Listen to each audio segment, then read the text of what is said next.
Swayam Prabha. Digital India. Educated India.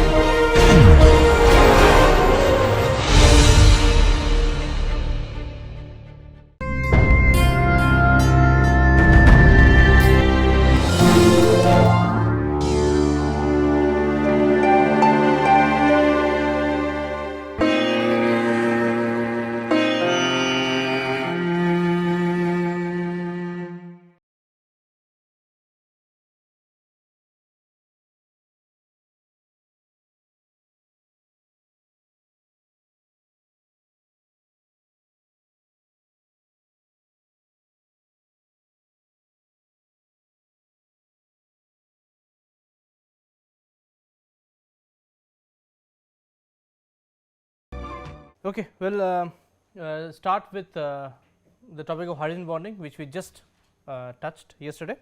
One of the very important forces stabilizing a protein in its native state, right? Because secondary structures like alpha helices, beta sheets, they all have hydrogen bonds, like intrahelical in case of alpha helix, or intrastrand in case of beta sheets. But before we talk about hydrogen bonds, though, there are two things we have to keep in mind. For example, hydrogen bond formation in a protein does not bring about a net gain in the number of hydrogen bonds formed, essentially because when you had the protein in the unfolded state, the groups that were making hydrogen, that are making hydrogen bonds in the stable state of the protein, or the native state of the protein, were also making hydrogen bonds with the surrounding water molecules in the unfolded state. So essentially they were still making hydrogen bonds. It is not that you are introducing a new system or a new condition where they start to make hydrogen bonds. They were already making hydrogen bonds. So the final stability is actually a balance, or it is determined by the difference, as it is said out here, in strengths of the aforesaid protein water and the protein hydrogen bonds. Okay. Now that is one. Now the next is, depending upon the protein in question, or any protein as such, your hydrogen bonds can be at different places. For example, you can have a hydrogen bond which is the surface of the protein.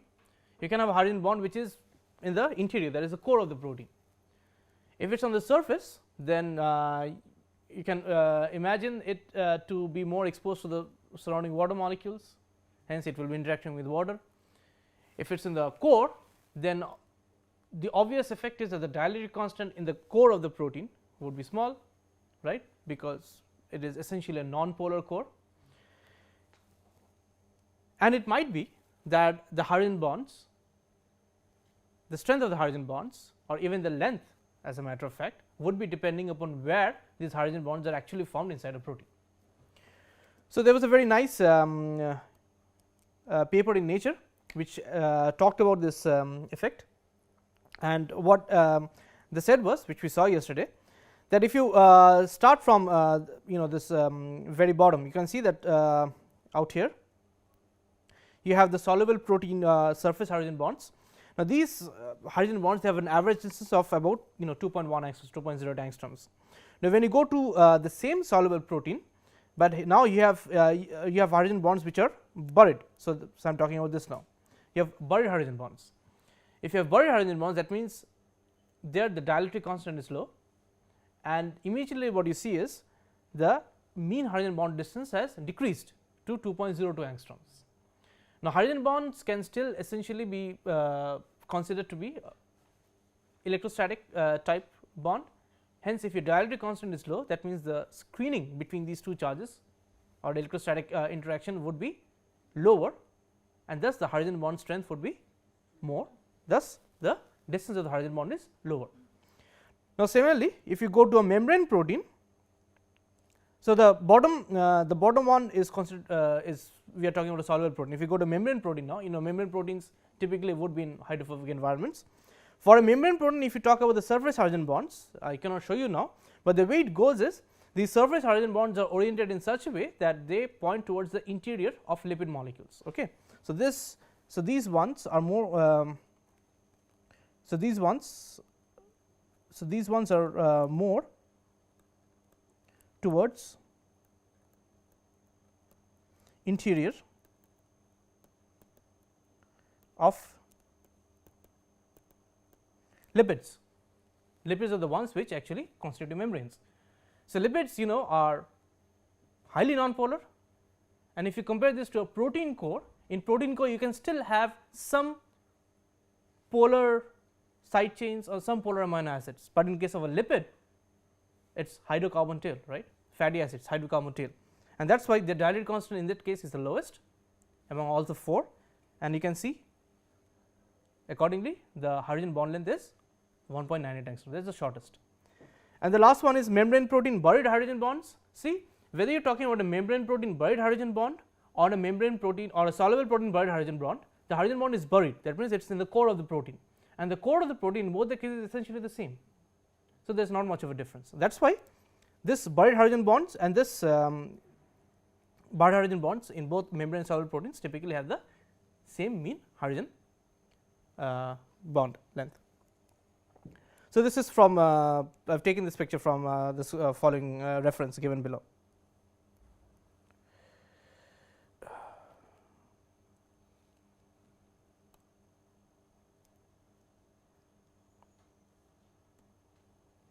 Okay. Now, what is the next discussion to be on? So, we have just seen the context dependence of hydrogen bond strength, but how can we prove it? To understand it, it is okay, it is easy to understand, but how easy it is to prove, or can we actually prove it? So, a group of researchers, essentially from the group of Jeff Kelly is at Scripps Research Institute, what they did was they did a double mutant cycle design, right, and we will discuss this at some length. So, they did two things. One was why is it called a double mutant, and if you look at this, it will be more clear in the next slide. There are two aspects. One is there was he did an amide to ester mutation. Now, if you look at this portion, so if you look at this portion, right, and say if you look at this portion, so I am talking about the hydrogen bond here, okay, I am talking about the hydrogen bond here, this one. So, this is all amide, that means you have NHCOs and all these things. Now, what they did was here, see this NH, this particular NH was replaced by an ester linkage O, and the moment you do that you lose H, right, because you do not have H now, and hence you can see you have disrupted the hydrogen bonding here, there is no hydrogen bonding here, right. So, that means here as it says donor is eliminated, you have no hydrogen bonding. So, this is you have disrupted the hydrogen bonding by doing an amide to ester mutation. Now, that was you have disrupted the hydrogen bonding, right. Now, the other thing is if you come down, you can see this R1 is being replaced by another bigger side chain R2. If it is a bigger side chain, a more hydrophobic side chain, what does it mean? That means R2 gives rise to a more non-polar environment than R1. So, here we are coming to a context dependence now, okay. And also on the same one R2 you do the same amide to ester mutation, and then you look at the thermodynamics. But what it means is, why is it called a double mutant? Because there are two mutants. What are the mutants? One is the amide to ester mutation, the other one is R1 going to R2, that is why it is called a double mutant, okay. So, it will be a little more clear in the next slide, we will zoom into it now. So, here, so again look at this, this is the one we are talking about, the hydrogen bond perturbation, right. So, we are perturbing the hydrogen bond by forming the ester, that is why it says donor eliminated on this side, right, and it says the acceptor is weakened, but let us not worry about the specifics, but look what they are doing here. So, this is important, this delta G, what is this delta G? So, this delta G 1 is equal to delta G F A 1 minus delta G F E 1. Now, F stands for folding free energy. We are not unfolding the protein, what we are doing is we are essentially looking at the difference in stabilities of the two proteins in their folded states, but in one case you have the amide, in the other case the amide is replaced by the ester, that is what you are looking at. So, that is one, right. Now, you can understand, so that is what delta G 1 is. If I go to the next slide, I do the same thing, but now in case of the amide, what I have done is I have replaced R1 by R2, and then on that amide what I do is I replace this hydrogen bond again by an ester. So, I have R1 going to amide to ester, R2 going from amide to ester, again 2 mutants. In this case, what is the delta G2? You can see the delta G2 is essentially the difference in free energy between A2 and E2. E stands for the ester mutation, and this stability essentially comes from what? Mainly the hydrogen bond disruption. And if you look at this, if you go from, when you are going from R1, which is A1 to A2, that means when you are going from A1 to A2, what are you disrupting? You are not disrupting in a hydrogen bond. Essentially what you are tweaking with or playing with is the surrounding environment, the remember the micro environment we were talking about. So, that is why that is called delta G A. A stands for amide, and we are only sticking to amide, same amide, but we are replacing R1 by R2. And similarly, you can understand you will be having this delta G E on this side, right. Delta G E, E stands for the ester mutant, and also you are doing the same thing, you are replacing R1 by R2. Okay. So, that means you go to amide to ester, right, and also you go from amide to amide, R1 replaced by R2, also in the ester to ester, R1 is replaced by R2. So, essentially you have these parallel stuff coming out. So, just to make it a little more clear, what does this say? So, this slide says that A1 and A2 are all amide proteins, understandable. A1 is the one we started with where we had R1, A2 is the one we had replaced R1 by R2, but A stands for amide, we have not done ester mutation. Now, obviously A2 has a bulkier hydrophobic side chain. So, whenever we talk about A2 under whatever context, A2 always resembles that R2 which is bulkier than R1. E1 and E2, as E stands for ester, these are amide to ester mutants, right. So, these mutations essentially we have removed the hydrogen bond of interest, okay, whichever hydrogen bond we are trying to probe here. And again, like A1 and E2, E1 and A2 will have the same side chain meaning. So, E1 corresponds to R1, the less hydrophobic or the less bulky one, E2 corresponds to R2 having the less bulky, I am sorry, more bulky R2. Clear the terminology? Okay. Now, let us look at thermodynamics. So, if you are talking about delta G1, as we briefly did in the other slide, so delta G1 is the folding free energy difference between your amide 1 and your ester 1, where 1 stands for R1. What have you done is you have disrupted the hydrogen bond. So, essentially it is this difference in free energy will come mainly from disruption of the hydrogen bond. Now, if you disrupt the hydrogen bond, we also start disturbing the structure. So, there are many other aspects that come into like solvation and all these things, but let us not worry about those, let us keep it very simple. Okay. This paper has talked about those aspects and said that those things really do not matter. Now, if you go to delta G2, delta G2 also is the same thing exactly like delta G1, only in this case R1 is replaced by R2, right. Now, what is delta GA? Delta GA reflects the effect of side chain on the folding free energy. So, delta G essentially is the delta GF A2 minus delta GF A1, you have not replaced any hydrogen bond, instead what you have done is you have replaced R1 by R2. I am repeating this so that you can make the connection always. So, this essentially is just because you are looking at a change in free energy where you have replaced a less hydrophobic, a less bulky side chain by a more bulky side chain, and the same thing is happening for delta GE. Okay. Now, look at the beauty of this approach. If delta G1 is not equal to delta G2, then the strength of the hydrogen bond is different based on the difference in side chains A1 and A2. And why do we say that? You look at delta delta G21. What is delta? Delta G is difference between 2 and delta delta G is the difference in delta G's, right. So, this delta delta G21 is essentially the difference in delta G's of delta G2 minus delta G1. What is delta G2? We know this from before, it is essentially delta G A2 minus delta G E2, and what is delta G1? It is delta G A1 minus delta G E1, this we have defined before. And if you do the math, you can see I can write this one as delta G A2 minus delta G A1 right. I can also write this one as minus delta G E 2 minus delta G E 1. So, that essentially comes to what? Delta G A and delta G E. Is this clear? Right. If you remember the previous, see this is what delta G A was, delta G A 2 minus delta G A 1, and delta G E was delta G E 2 minus delta G E 1, right, and that is what we have used here. So, the difference in delta G's, that means the delta G's essentially boils down to what? Delta G A minus delta G E. This double differential, essentially this delta G 2 1 is referred to as the thermodynamic coupling energy. That means, if you see a difference, that means if delta G 1 is not equal to delta G 2, does not matter what the sign is of the value you are going to get. It means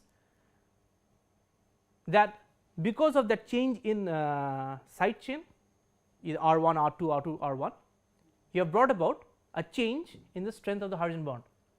Essentially, that is what you are trying to prove by this thermodynamic cycle. Now, what experiment did they follow? So, this is the experiment they did.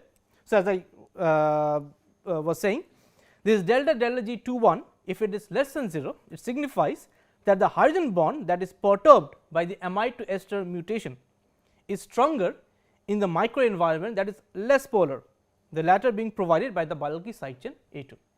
Essentially, that is what is the outcome of your double mutant thermodynamic cycle.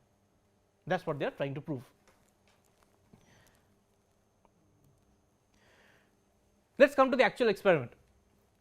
What they did was, they did with a series of proteins, but let us stick with one, take one as an example. So, this is a protein, it is called a pin WW domain, you can see out here. It is a pin WW domain, and this is the one I am talking about. So, this is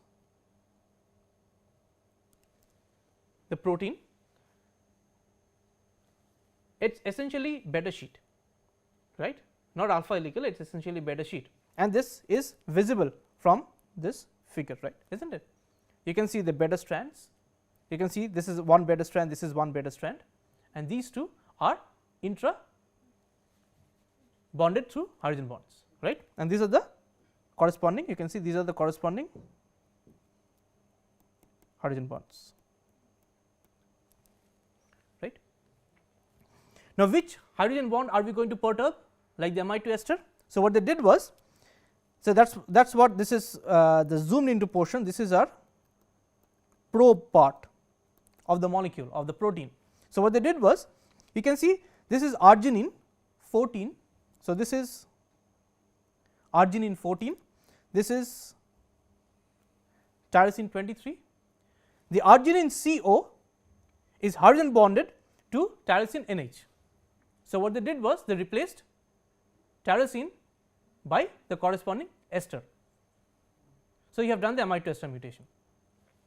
Now, you look at this presence of valine out here. So, this is a valine.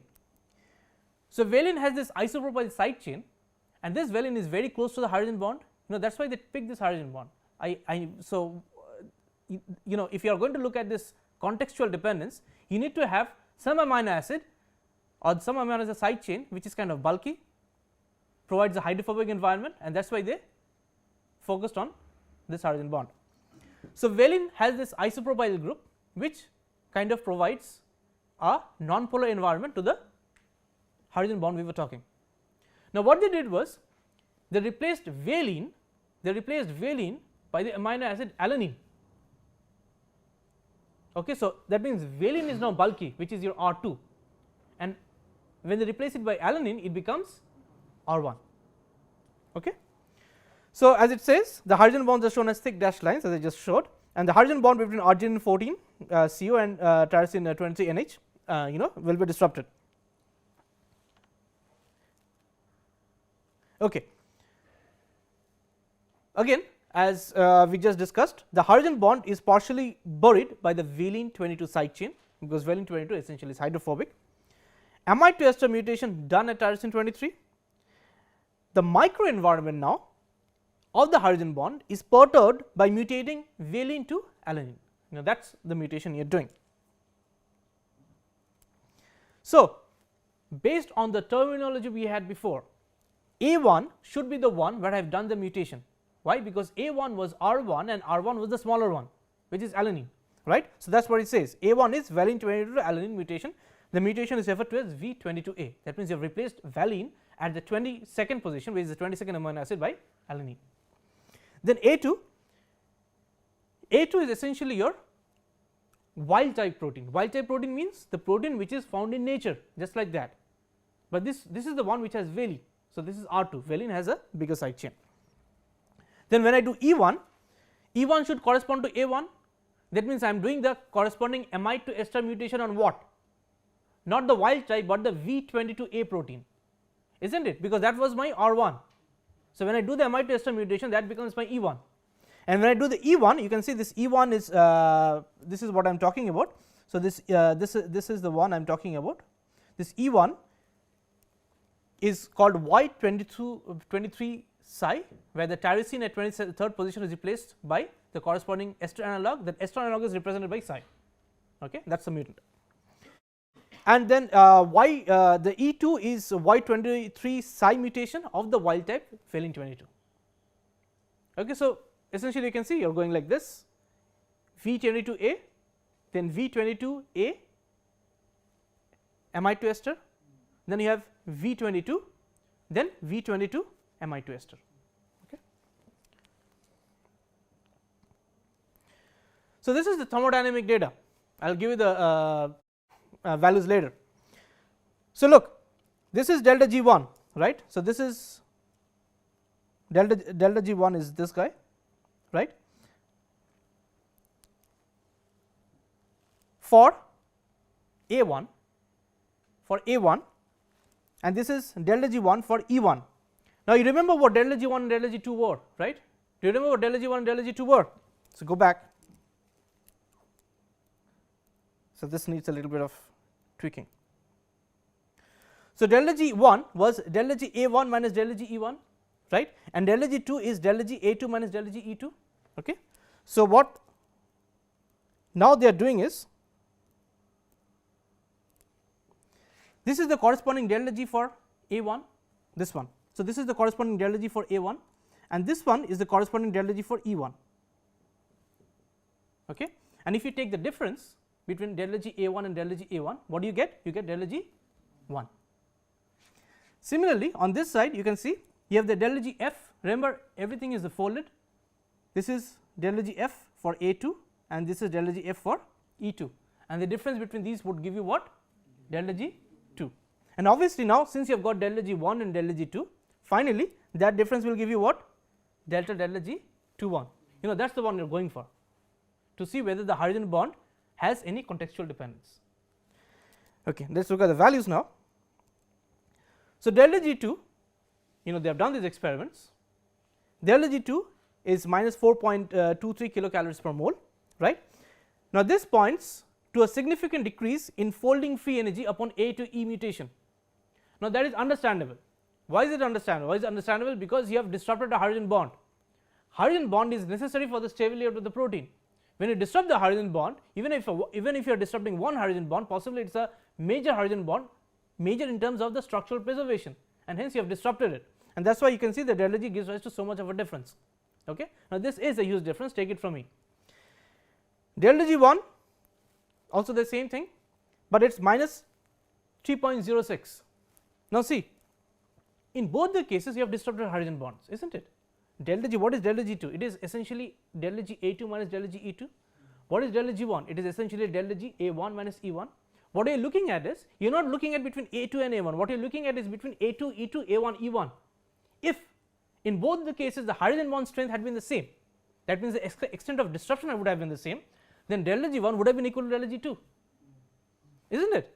Because you are disrupting a hydrogen bond, you are doing nothing else. Now, do not worry about the side chains. What essentially you are doing is just disrupting a hydrogen bond. You do not have this thing in mind that hydrogen bond might be contextual, might be having a contextual dependence. That means a dependence on the surrounding environment. If you do not have that in mind, what you would think is, okay, if I am going to disrupt the hydrogen bond, I would expect delta G1 to be equal to delta G2, as simple as that. Clear? But Obviously, this is not the case. You can see there is a distinct difference. And why does this difference come in? Because you have replaced valine by alanine or the other way around. So, what this is saying is delta G2 minus delta G1 is minus 1.17 kilocalories per mole. Now, what was the 2? A2 was essentially the valine one, right, the wild type. This is the one which has the more hydrophobic side chain. So, it immediately tells you if the difference in free energy is negative, that means that mutant, in that mutant, or not that mutant, in that protein, let us talk, the hydrogen bond is actually more stable than the other one. And why is it more stable? The only reason it is more stable because you have a hydrophobic, your microenvironment is more hydrophobic for the valine one as compared to the one where you have mutated valine to the alanine. Okay. So, this is a direct evidence of your hydrogen bond being dependent upon its microenvironment. Now, remember, when I talk about its microenvironment, I am not talking about the whole environment. I am talking about micro means very small, that means very close to where the hydrogen bond is. Because if you are doing some perturbations which is far apart from the hydrogen bond, it might not feel its effect that much. Hence, you have to be very close. This is why it is called the microenvironment. Okay. So, again, the drive home point of this is, yes, hydrogen bonds are necessary, because you have seen if you disrupt hydrogen bonds, you have this change in free energy, right. So, that is what we saw last slide. See, if you disrupt the hydrogen bonds where delta G A2 minus delta G E2, then delta G E2 is less stable, right, which means hydrogen bonds are important. Not only that, you will also have to consider what are the nearby side chains, the side chains which are proximal to the hydrogen bond, because that will also finally determine what the strength of your hydrogen bond is, right. So, having said this, this brings us to the end of our discussion on the forces involved in protein folding. Now, whenever I would take any specific case, I would actually maybe come back to this or give you some more examples related to this, but right now we have already spent a lot of time on forces in protein folding. So, let us move on now. What do these forces in protein folding finally give you? These forces in protein folding finally make sure that when you move from a folded from an unfolded state to a folded state, that the protein remains folded, right. When if you are talking about this difference in free energy between the folded form of the protein and the unfolded form of the protein, what you are talking about is the protein stability, because the protein can only be stable if there is a decrease in free energy when you go from the unfolded to the folded form. So, that is the next topic of our discussion, which is protein stability curves. Now, what do I mean by a protein stability curve? What I mean is this: the stability curve of a protein is defined as the plot of the free energy of unfolding as a function of temperature. Again, it is the plot of the free energy of unfolding as a function of temperature. That means, what am I looking at? I am looking at the free energy of unfolding, which is given by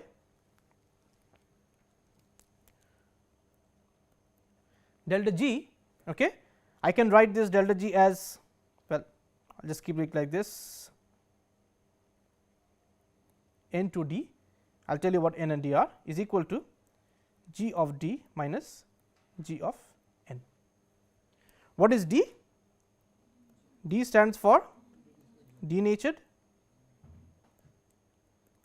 and n stands for native, and that is why it is called the unfolding free energy, right. I am not looking at the reverse, I am trying to unfold the protein, and that is the cost, the free energy I am looking at. And if you plot that free energy as a function of temperature, that is your stability curve.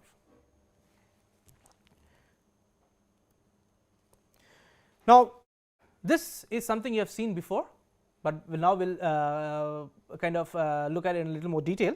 So, look at this delta G, this is actually your molar Gibbs free energy, you can understand, right, it is kilocalories per mole.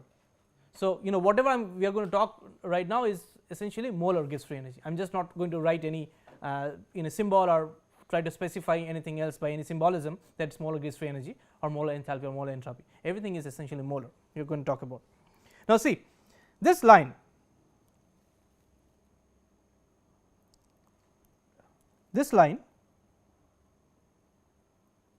is your stability curve.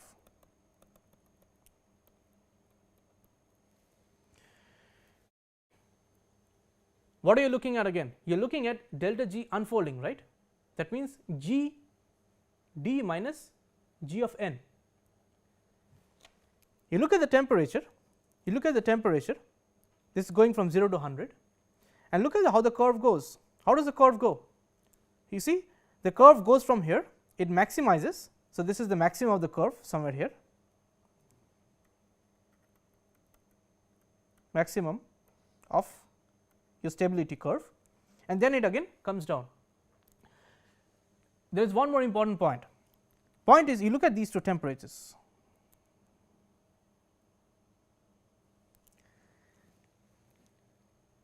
These two temperatures are those points where delta G is what? Equal to 0, right. If your delta G is equal to 0, see if your delta G is equal to 0, what do you mean? Equilibrium. In that sense, if your delta G is equal to 0, you do not have any preference for any of these, right. Your delta G is 0, there is no free energy difference between Gu and Gn. That means either one should be present, and that too present in equal bias. You have no bias, right. That means equal concentration, and if they are present in equal concentration, that means K is equal to 1, and hence delta G is equal to 0 for that, because delta G is equal to, or delta G naught is equal to minus RT ln K equilibrium. So, when you have an equal amount of folded and unfolded molecules, that is native or denatured protein molecules, those points are referred to as your melting temperatures. So, melting temperatures are those points where you have equal concentration of unfolded and equal concentration of folded protein molecules, right. But that is not the only thing. When you think about, see this plot is of gives free energy as a function of temperature, isn't it.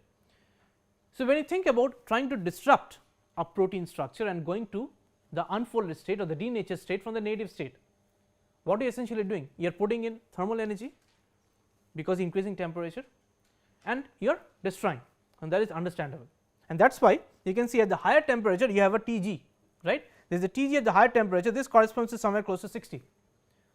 That means you have a melting point for this protein, the melting point or the Tg, G is for transition. If you remember, Tg refers to that point where delta G is equal to 0. Okay. So, let me write that.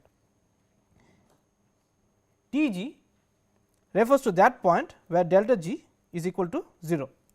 This is very similar to two other temperatures. Do you remember what we two other temperatures we discussed before? Th and Ts. So, Th was defined as the one where delta H is 0, Ts was delta is 0, and obviously then Tg means delta G is equal to 0. And the moment you take delta G is equal to 0, that means you are talking about the midpoint, thermal melting midpoint. So, obviously this the higher end Tg is your high temperature, that means you have increased the temperature, you have disrupted the protein and you have started melting it. But you look at the shape of the curve is crossing the 0 line at 2 points, one is Tg and the other one is Tg prime. So, this Tg prime, write it here, this Tg prime is referred to as the cold denaturation midpoint. It is a little hard to think, right. We always think of proteins being disrupted when we increase the thermal energy, but we never think of the reverse. That means, we are going to, when you are going to decrease the temperature, you are also going to unfold the protein. That is why this Tg prime is referred to as the cold denaturation midpoint. So, proteins will have the tendency to undergo cold denaturation. In other words, if you would decrease the temperature a lot, the protein would undergo cold denaturation. It is just so evident from this stability curve, because it just crosses the delta G is equal to 0 at 2 points. Okay. One more thing, you look at this Tg prime, what do you think is the approximate temperature that is coming here? It is coming at less than 0, right? Right, less than 0. See, normally it is in degree Celsius, right. So, normally when you do your protein unfolding temperatures, you say you essentially look at it say from 5 to 90, 95, whatever. Okay, you cannot go to 100 and above because water will start boiling anyway. But what it says is that if you have to look at the protein which is getting denatured in the cold form, that means at a low temperature, for this protein I have to go to a temperature which is below 0. If you are not going to go to below 0, you are not going to absorb what? You are not going to absorb that Tg prime. Okay. Well, there are other ramifications of this, there are other meanings of this. Depending upon the protein, this Tg prime can be below 0, can be above 0 and all these things, but at least the take home point of this is the stability curve gives you 2 points of denaturation. One is a heat induced denaturation and the other one is a cold denaturation. So, Tg is heat induced denaturation, Tg prime is your cold denaturation, please keep that in mind, and this is so evident from the stability curve. Okay. One more thing, you look at this delta H and T delta S, right. This Th and Ts we had seen before, but look at the slopes are really steep, is not it? The slopes of delta H and T delta S curve, this is really steep. Why is it so? Because we are talking about a protein and the change in what? Heat capacity, delta Cp is really high, and that is why the slopes are so steep.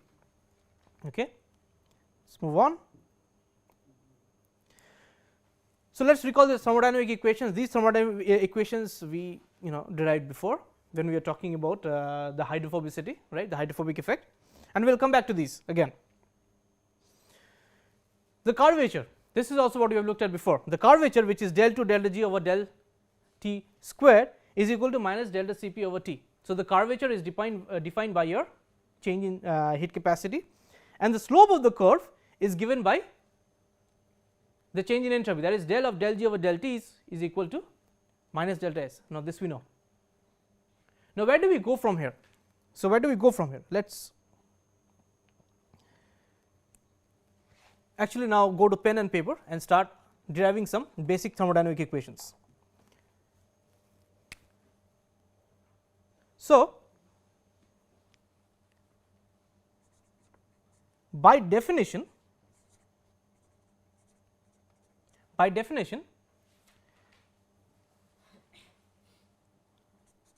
the melting or transition temperatures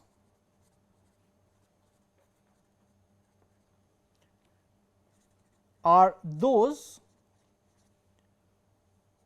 for which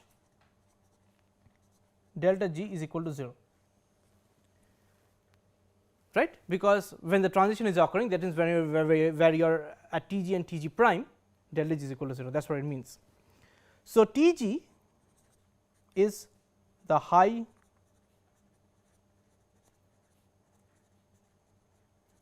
temperature transition point,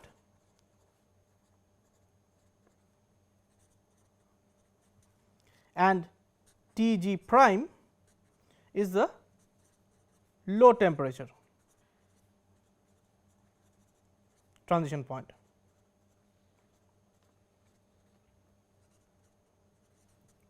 And this refers to cold denaturation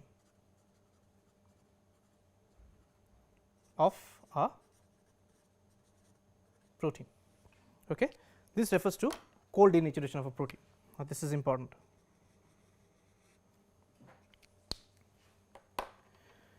Now, let us see what we know based on this midpoint. So, let us look at focus on Tg. Okay. Let us focus on Tg. At Tg, well, I know from my Gibbs-Helmholtz equation delta G is equal to delta H minus T delta S, right, this is known to us. Now, when we are considering Tg, that means at Tg, I can write delta G T of G is equal to delta H T of G minus Tg delta S T of g. Now, what I will do is I will just make a small change in symbolism. I will say delta T of g is actually delta g g, delta H T of g is delta H g, delta S T of g is actually delta S g. So, these are the symbols I will be using henceforth.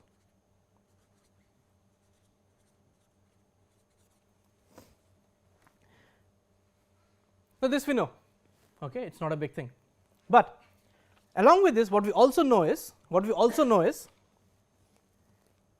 at T of g, delta g of g is equal to what? 0. Excellent. So, what we have is, then what we have delta H g is equal to T g delta S g, right, or we have a relation for T g in terms of delta H g over delta S g. Okay. This is equation 1. That means, your transition temperature where delta G is 0 is essentially equal to the change in enthalpy over the change in entropy. Good. Now, T g, how is it determined?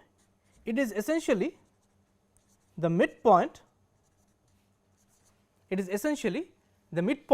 of your calorimetric or spectroscopically determined transition. Now, what I mean by this is not immediately clear to you, but just keep this in mind. We will come back to this very soon. So, if you ever look at a protein depending upon what type of protein it is, it will always exhibit a transition from the folded to the unfolded state. You have heard about the word cooperative, right? Either it is a cooperative transition or non-cooperative transition. Essentially, that is what it talks about, the nature of the transition, and we take the midpoint of that. Now, delta H g can be determined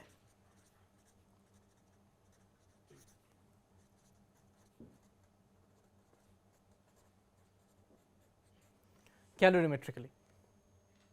So, what we have done is, based on equation 1, you can see, based on equation 1, I already can determine T g, I can determine what?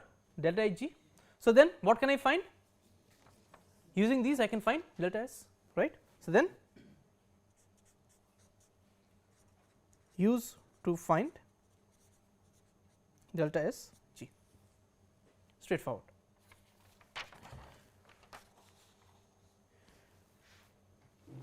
Now, let us look at this again. So, remember, now we are focusing on delta H, okay, we are focusing on delta H. Now, remember this, delta H at a certain temperature T was given as delta H T 1 plus delta C p T minus T 1, where I said T 1 is a reference temperature, is not it?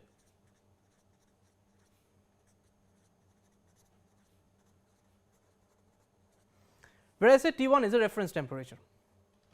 Now, let me do this. This equation is valid for any pair of temperatures.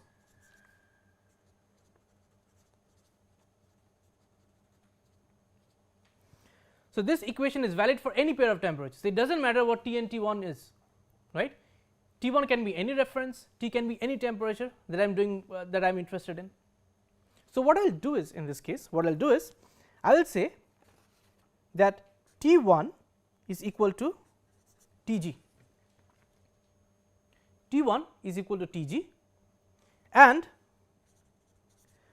the temperature I am interested in, T, is equal to T of H. See, T g is what? T g is the transition temperature. Now, why I am taking Tg to be the reference one? It is very simple, because if I look at a protein, if I look at a spectroscopic transition of a protein or any calorimetric experiment, I can easily figure out where what my Tg is, because it is what? It is the midpoint. So, if I have a transition something like this, I can, if I have a transition, I will show this to you later, I can easily kind of locate where the midpoint of the transition is somehow, and then hence I know Tg easily. That is why Tg is always the easiest reference temperature, right. And then I say, okay, I also know what Th is. The Th has a significance of what? The delta H at that point is 0. See, I am trying to get some relations. So, then based on this, I can rewrite as delta H T of H is equal to delta H T of G plus delta Cp. Now, this T is Th minus T of G. Clear?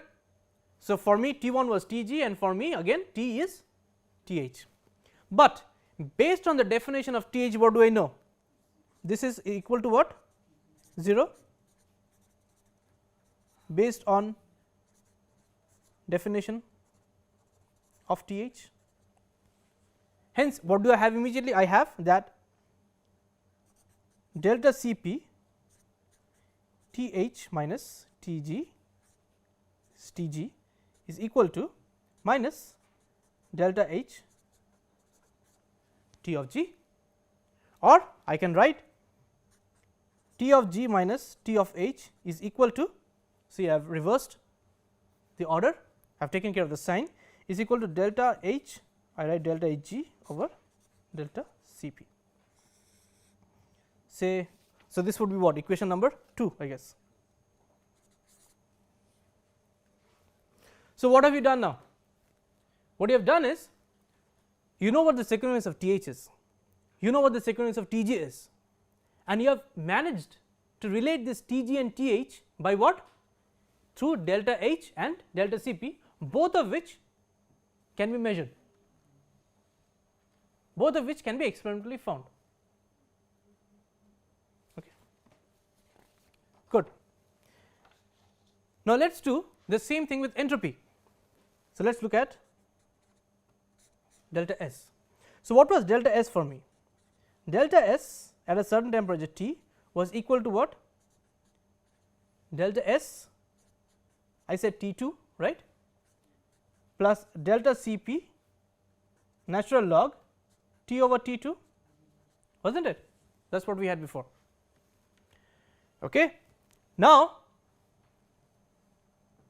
I say T2 again is equal to Tg, because that is my reference temperature, and T is equal to what?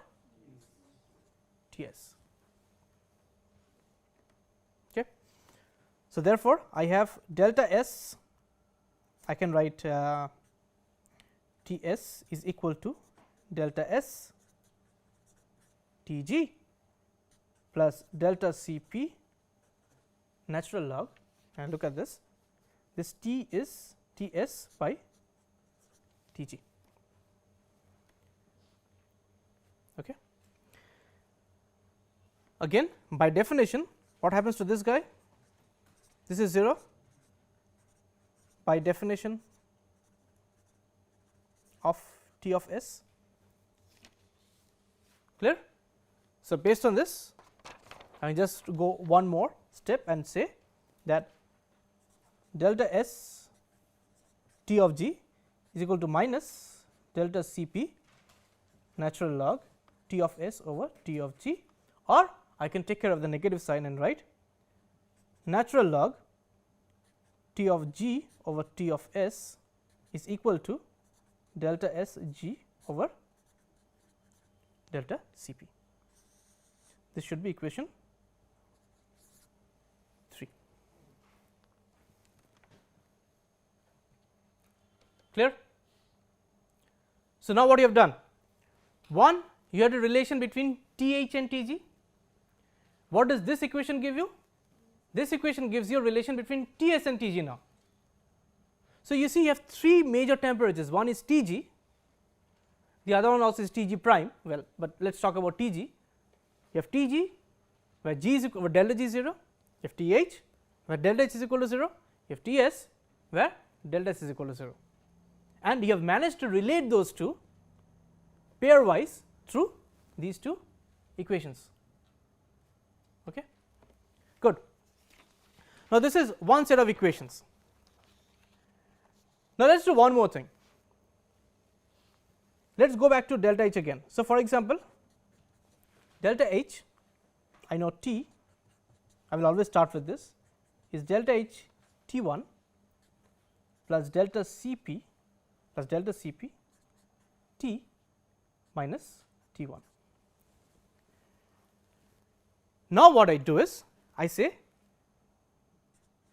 let T 1 be T of h, let T 1 be T of h, and T equal to, can you say what it will be here? Huh? Ts, yes, Ts. If I have that, then I can write delta H Ts is equal to, this delta H T of h would be what? Let me write it again, T of h, this is 0 plus delta Cp, then Ts minus T of h, okay, or I can write T of s minus T of h is equal to delta H T of s by delta Cp. So, this is equation 4. Okay. Now, can someone tell me the importance of this one, this equation? See, the other two we had related what? Th to Tg, Ts to Tg. In this case, what you have related? You have related Th to Ts. Why? Why do we need it? Huh? Tg can be calculated. Okay. There is one more thing. Tg can also be calculated from the other ones, but there is also one more thing. What was it? Huh? Well, not exactly. Think about this. What was the main difference between your, these delta H T delta S curves for a hydrophobic molecule, say neopentane, as compared to one where you have protein? What was the main difference? Ts minus Th, right? And we said that in case of a protein, the Ts minus Th was very close. I mean, they are very close to each other, but it was far apart for a hydrophobic molecule. So, if we can somehow get a relation between Ts and Th in terms of thermodynamic parameters, it will be easier for us to reason out why. Now, this is what will lead us to that. You can see Ts minus Th is equal to delta H Ts by delta Cp. Now, what do you mean by delta H Ts? What do you mean by delta H Ts? At Ts, what happens to delta S? 0. Okay. Therefore, I can write delta H T of S, yes, I can say is delta H S, right. This is equal to what? Delta G S, isn't it? Because delta G is equal to delta H minus T delta S. Delta S is 0 for you at T of S. So, delta G is directly equal to delta H S. So, then what will happen is T S minus T of H is equal to delta G of S by delta Cp. This is number, this is what, number 5, I guess. Okay. So, here the magnitude of the difference between Ts and Th is directly correlated with the ratio of the change in free energy over the change in heat capacity. Now, let us try to see why this Th and Ts are so close to each other for a protein.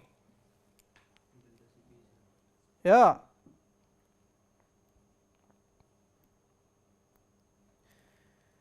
Look at this. The delta Cp for unfolding, so this is what we derived just now. Now, the delta Cp for unfolding is large, and falls in the range of 12 to 18 calories per degree per residue. This is delta Cp. The maximum stability of protein is however not that high. It is only of the order of 50 to 100 calories per residue. It is not high at all. Typically for proteins the stability ranges from say 5 to 10 to 20 kilocalories per mole, which is not high by any standards. So that means if your delta G is not high, but if your delta Cp is very large, what happens to the difference between Ts and Th? It becomes small. And essentially that is why, so for proteins delta Gs is small, delta Cp is large, hence Ts is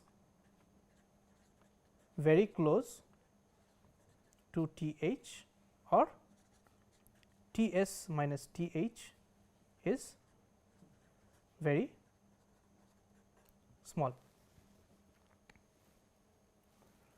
This is why derivation of this relation was so important.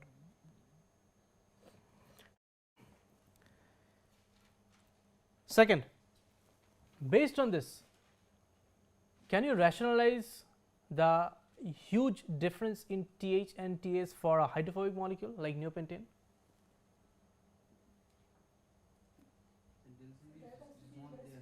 Delta Cp is very small. See, for a hydrophobic molecule, if you remember the comparison when we are taking neopentane in water, the delta Cp was like 363 or 368 or something like that. But neopentane, in neopentane, like gas neopentane in liquid neopentane, the delta Cp was what? 38, 40 exactly. It's a huge difference. From that, make sure of the fact that this Th and Ts for a hydrophobic molecule are far apart from each other. Okay. So that is, that is where a protein is so different from a normal hydrophobic molecule.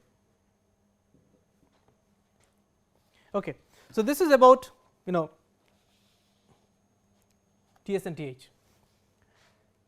Let us look at some, don't know how much time we have for today. Oh, okay, already we are out of time, but I think we will stop here. But before stopping, I just forgot to tell you one thing. Let me mention that or stress that point. Okay. See, we talked about this, right? We talked about this. Okay. We talked about this Ts minus Th, right? So we talked about this Ts minus Th being equal to delta Gs over delta Cp. That is what we talked about. Now what we can do is, this gives rise to something known as a triangular relationship. This gives rise to something known as a triangular relationship, and if you would look at it, it's not coming there, I guess. So what the triangular relationship will look like is, I can draw this, or it's there. Okay, we can draw it. The way we can draw is this. You can see this is Th. Here you have Th, right, and you have Ts, and this is your delta G. It almost looks like a triangle, and this is the triangular relationship we are talking about, and this triangular relationship is maintained obviously for proteins, and that is what the relation we have derived. So this also, you can see this we had described. This one was the point where you have the maximum stability, and where do you have the maximum stability? We have the maximum stability where it corresponds to Ts, and what happens to Ts? Your entropy is 0. So essentially a maximum stability arises mainly from the difference in what? Enthalpies between the folded and the unfolded states, or denatured and native states, right. Again, please keep this in mind. This is called a triangular relationship between Ts minus Th and delta G, okay, and this serves to be a very important way of trying to rationalize why in case of proteins Th and Ts are so close to each other. Okay. So we will stop here, and from next class we will start with your some more thermodynamics with relation to protein stability.